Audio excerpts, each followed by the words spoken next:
From Chicago's CAN TV, a look at the week's events is reported in the newspapers, in the blogs and online, and on radio and TV.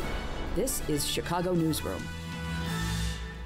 Well, hi again and welcome to the show. I'm Ken Davis and it's Chicago Newsroom. So on today's show, are we willing to put up with a certain amount of police brutality if it results in what we think are safer streets and communities? Are we willing to look the other way if the officer steps out of bounds and threatens a violent gangbanger to bring him into line?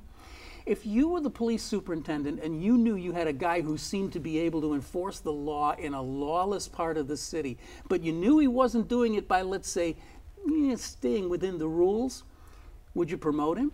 Would you eventually make him one of the city's most important commanders? Well, that's what seems to have happened with Glenn Evans, and we'll be talking today with Chip Mitchell, who broke that story over at WBEZ. And Chip, we're glad to have you on the show. Great to be here, Ken.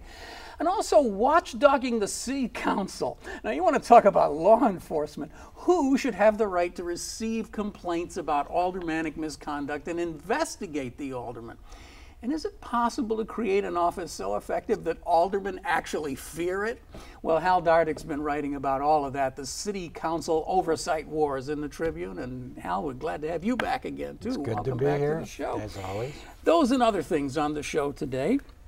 But Chip, first of all, if I may say, one former journalist to a journalist, congratulations on the work you did on the Glenn Evans story. It really is getting big because it is the top story in the Tribune today. That the story just keeps, it's the story that keeps on giving, apparently.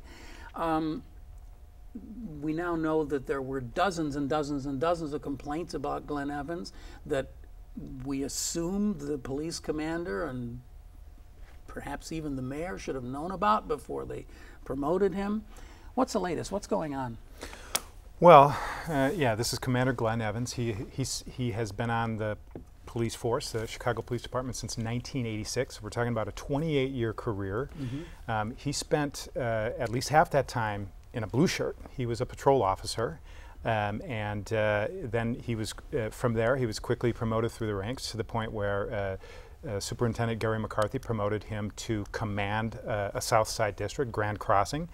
And from there, that's an important assignment. Very busy district. Mm-hmm. And from there, transferred him this March, to the Harrison district. That's right near my West Side bureau at WBEZ, which at the time, and I believe continues to have the most homicides of any of the 22 police districts in mm-hmm. the city. So there's this case that he faces criminal charges on. Those charges were announced August 27th, and then he's since been indicted by a grand jury. Aggravated battery and official misconduct, 9 counts. It concerns a complainant named Ricky Williams, and there was a foot chase, and the allegation is that the barrel of the commander's police pistol, he put it into Ricky Williams' mouth, a taser to his crotch, and then threatening his life. That has led to the criminal charges. But as you said, it's the story that keeps on giving, but it's taken a lot of hard work, a lot of FOIA requests, a lot of nagging, a lot of pestering, contact with lawyers and so on. But we've gotten to know a little bit more about Commander Evans' record as a police officer. And what we know at WBEZ is that he has had 52 at least 52 excessive force complaints. We're not just, if you're talking about in his whole career, in his 28-year career. If we're talking about misconduct, it's many more. We have a list long, and I actually haven't counted up. I think it's over 100. I've got a list of a long list of them. But we're talking about excessive force. We're talking about 52. We've documented ourselves 7 since 2009 among those 52.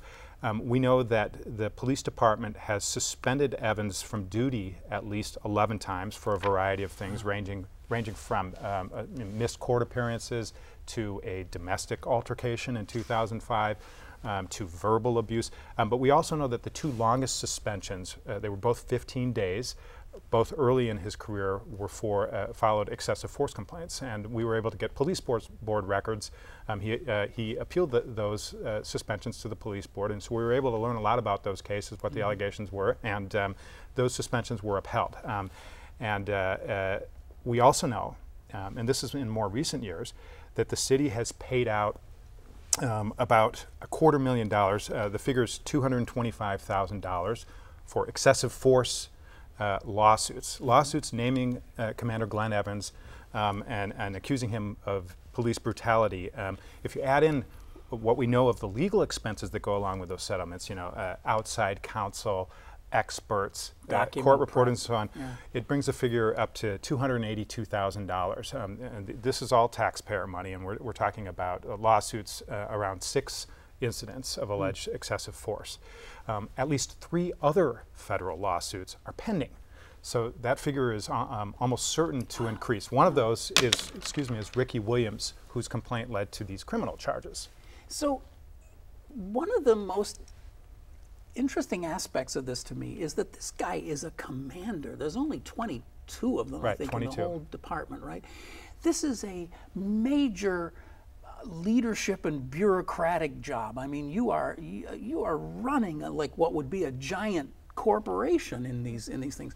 This guy's got time to go out and chase people and stick his gun down their throats. I mean, I just don't understand that part of it. Where does it say in the commander's handbook that you should be going out chasing perps down the street? Well, this is actually something that makes him very popular among some cops and some community residents in both of the districts that he has commanded. He has support among rank and file cops and some residents, particularly retirees. Yeah, he takes pride in actually going out on patrol himself. This is not a desk jockey. He's I guess not. he remembers the years in a blue shirt, and he continues to be out on the streets, and he's a very aggressive police officer. The question, of course, is, does he step over the line? Does he use excessive force? All of these complaints, as his attorney in the criminal case points out, they are just complaints. He has never been convicted of a crime related to alleged force in a court of law. So this case involving Ricky Williams, the pistol in the mouth, allegedly deep down the throat, according to the prosecutors, it's going to be very interesting to see how that plays out. So Hal, what is the blowback here at City Hall? I mean, does this go all the way to the mayor? Does the mayor have a piece of this? Well, it's everyone knows this mayor's had a really hard time grappling with crime, and it spiked right after he came into office. It's down to basically the levels it was before he came into office now, through a lot of rejiggering of the way the department works. And he has to own that crime issue, and his top guy, McCarthy, put this guy in this commander's post. So, and the mayor was out there, backing McCarthy, the superintendent of police, saying, you're getting a handle on this, you're doing a good job. And one of the things that McCarthy keeps mentioning out there when he's talking about this is this guy, Evans, who was, being aggressive and getting crime down in the districts in which he was leading. So yeah, it goes right back to the mayor. The mayor has to take responsibility for this, and the mayor's come out and said, if these things occurred, they would be terrible, but we have to wait, and as we do in every case, to see what the courts determine. You're innocent until proven guilty, and we all have to respect that. But at the same time, if he's convicted, and this proves true, it harkens back to an old era of police brutality in the city. The difference here, perhaps, is that Commander Evans is an African-American man and not a white cop allegedly doing this stuff. But at the same time, is this the reputation the Chicago Police Department wants to have? Is this, knocking heads and I mean, it's real easy for, well, I'll just say for somebody like me to just sit here on TV and carp about this. And I understand the intense difficulty of these jobs, and so you have to be very careful about how you talk about this. But here's the thing that I don't understand. I mean, if you're the police superintendent and you're looking at this guy and you think, this guy, I like this guy, he's aggressive, I want him to run my toughest district, you're going to look at the record, right? And you have access, I would assume you have access to the real records, not the stuff they released to the public. You really know what this guy was doing.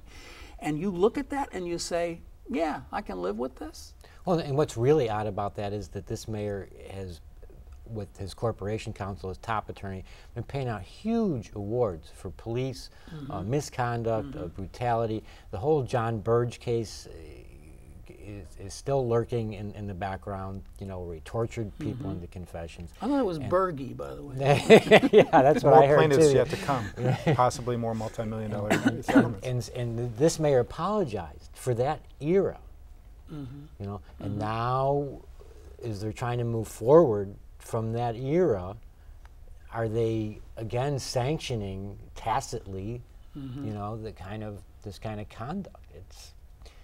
It's a real quandary. And again, I will get off this, but one would assume that a police appointment as sensitive as that district, commander in that district, I don't think if I were the police commissioner, I would be making that without running it by the mayor's office first. Wouldn't you? Wouldn't that be something that the mayor's office would know about?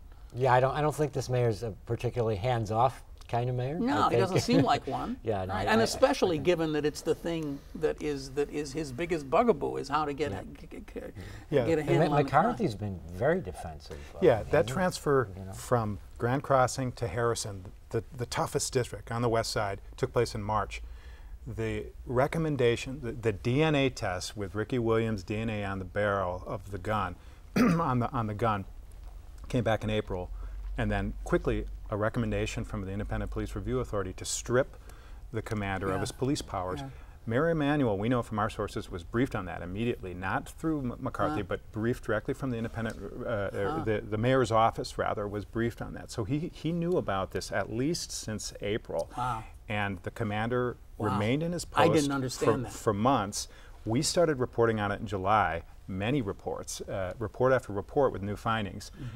Danny Davis calling for him to be put onto desk duty and so on. And they left him in until the criminal charges were announced on August 27th. So that's what, more than 4 months. Well, from what you're saying about him, assigning him to desk duty is probably the biggest punishment you could give him. It's like you sit in that room and you sit behind a desk.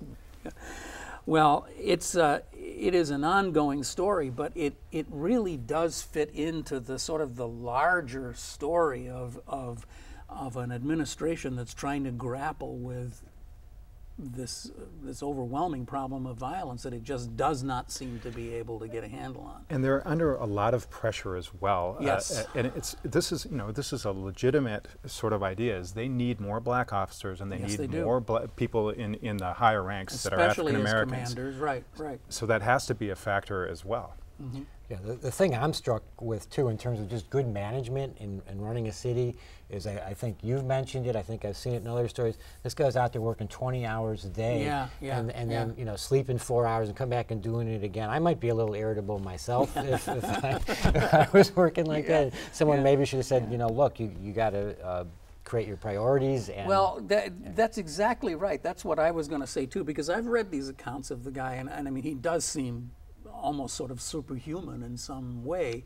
But again, if you're a good manager, you're saying to this guy, there is nobody on this planet from President of the United States on down who needs to work 20 hours a day. That's what a good organizational structure does. If you're doing that, there's something you need some help. You need to go talk to some people over in personnel. Yeah. So it's a weird story, and I just am kind of wondering how much that will blow back. But the other thing about it that is so fascinating, though, Chip, as you've reported, is that he has a huge amount of support. I mean, when he appears in court, people kind of mass around him. Yeah, so he has the a posse media of people can't who get to are him. very tight to him to limit camera and reporter access to him. Yeah. I was at the monthly police board meeting at police headquarters last week, and these folks from the south side, mostly retirees from the Park Manor neighborhood, that is in the district he commanded,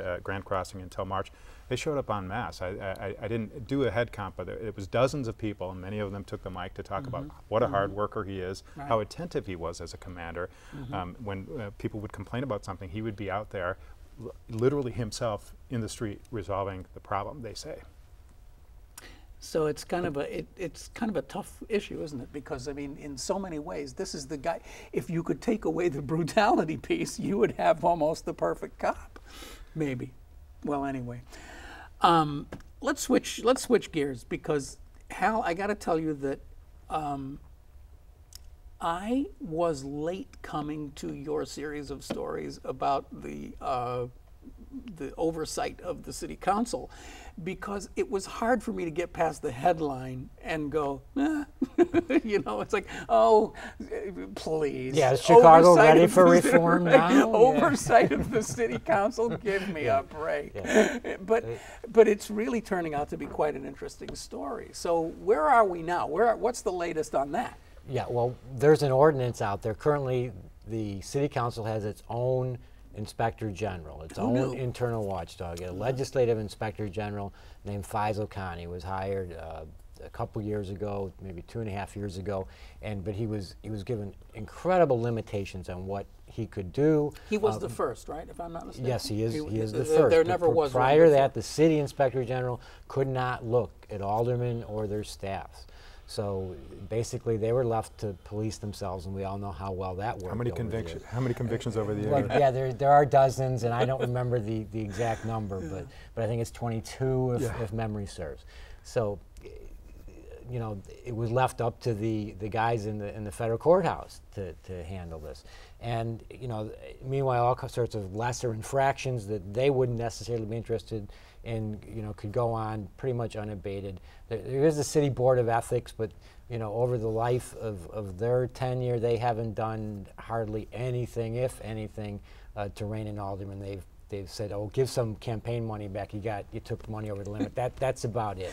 So they brought in this new guy, and I think they thought they brought in a guy who was young and would be limited in his power, and not much would go on. So, but he's been really dogged. He's been trying to pursue a lot of cases, and what happened was about a month and a half ago, he asked for more power to look at campaign finances as the election is approaching.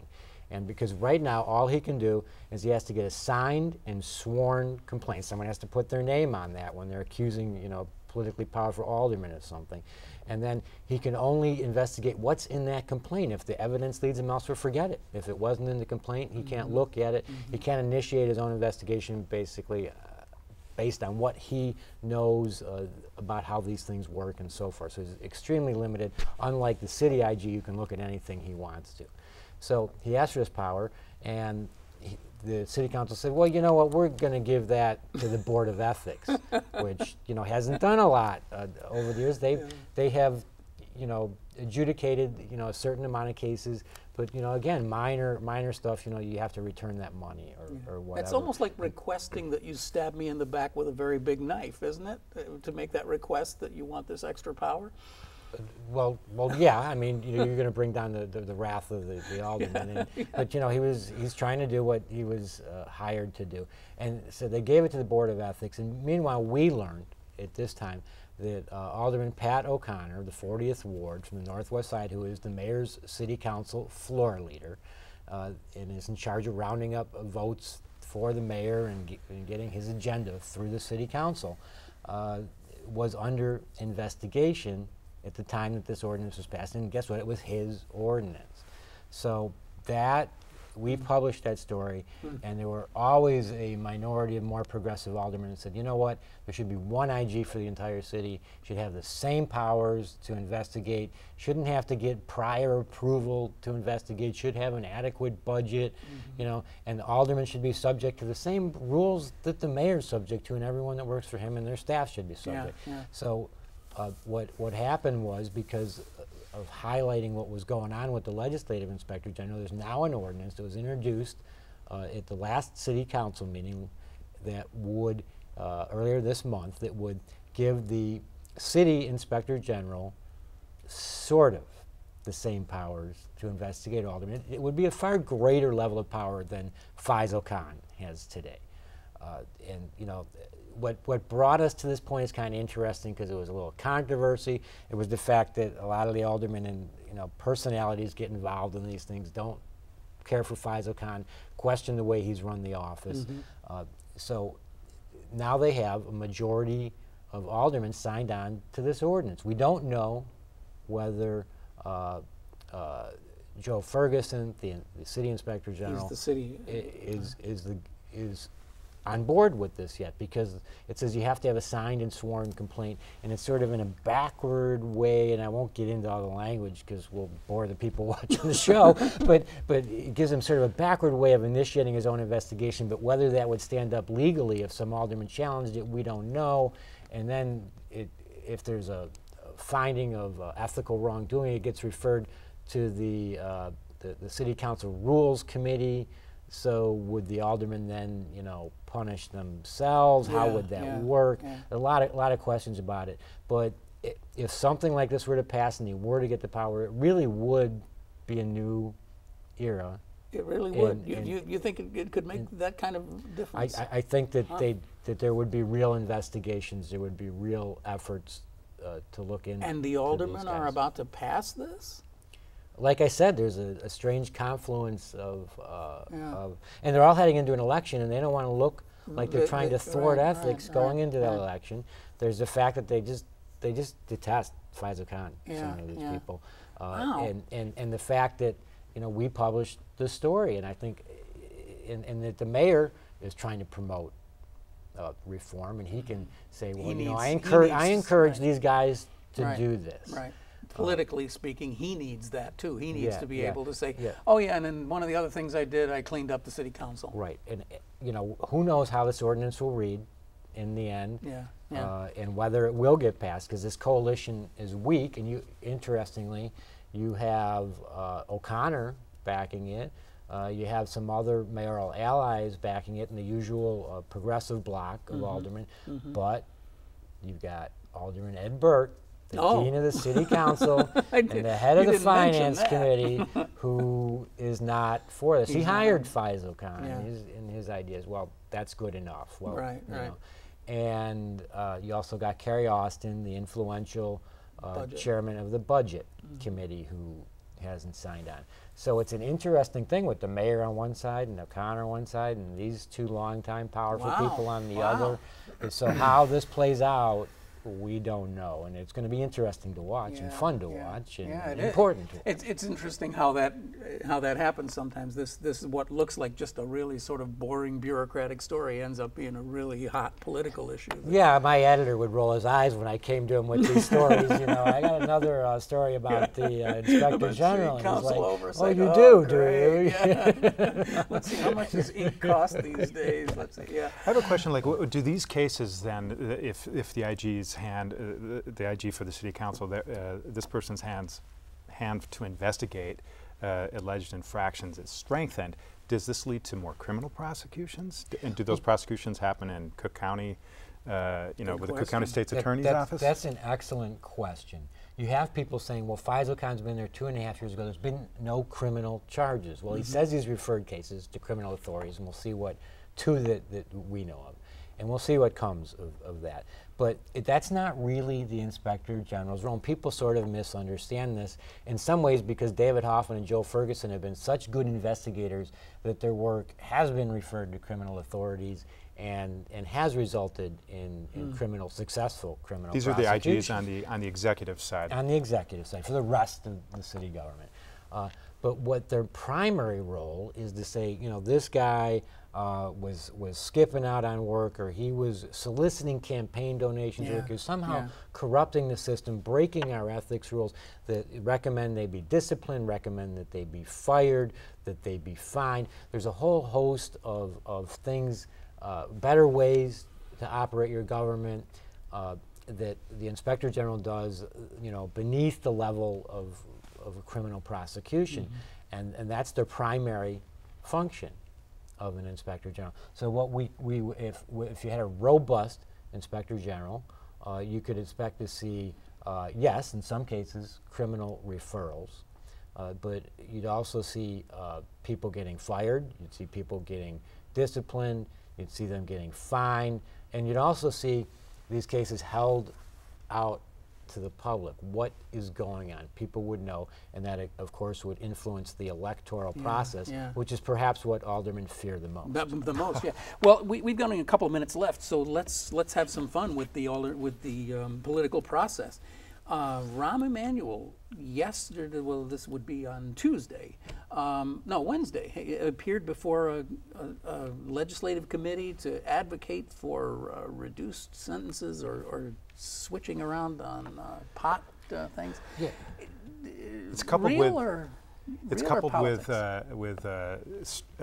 lengthening sentences for handgun crimes. Yeah. Well, that's the thing, and everyone suspects that that's the case because the mayor's pushed for that, but he won't explicitly link these two things. We've asked him, and he actually sparred with Ken Duncan, the Black Caucus leader in the House, the State House, over this issue, because the Black Caucus doesn't want mandatory minimums for guns, and they don't care what it's linked to, even though they probably favor lesser penalties for someone caught with less than a gram of a controlled substance, which would make it a misdemeanor instead of a felony. It would switch it to misdemeanor instead of felony. So these people who made a mistake aren't chased their entire life by a felony conviction that basically perhaps makes them repeat offenders because they can't get anywhere in life.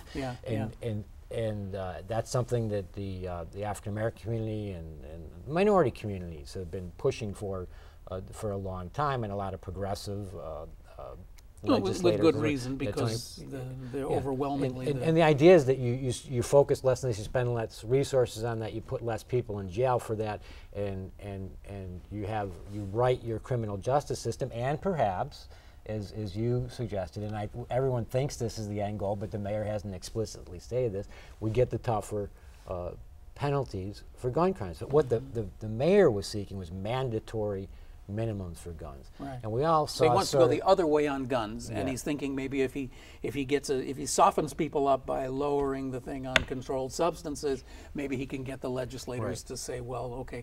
So I mean, if that is the case, and we have a minute left, I'm afraid. Chip, I know there's been a lot of discussion about the fact that these mandatory minimums don't work. Well, my colleague Rob Wildeboer at WBEZ, you've had him on the show. He's probably talked about it. There's a lot of research, academic research.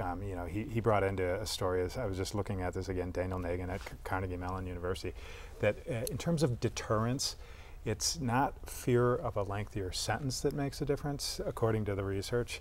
It's fear of apprehension, of getting busted. So what's interesting that you have a mayor and a police superintendent pushing for these mandatory minimum sentences, which could increase the number of inmates in state facilities funded by the state, when maybe some of the research suggests that what they really need is more cops, and that's something funded by the city. Yeah. There may be a middle ground with Anita Alvarez saying that the guys that do get convicted with a judge's discretion, instead of getting day-for-day good time, have to serve 85% of their sentences. So, and that brings the judge back into the equation, which is a good thing. It keeps the discretion that people say is necessary. Yeah, I'm afraid we're going to have to cut it off there, guys. Thank you so much.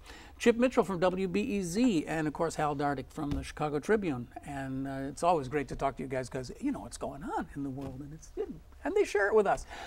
They share it with you, and you have been watching Chicago Newsroom. It's a service of CAN TV. You can see us right here on CAN TV anytime you like, but you can also go to this address and you can watch it any old time you like, or you can subscribe on iTunes, and we hope you'll do that too.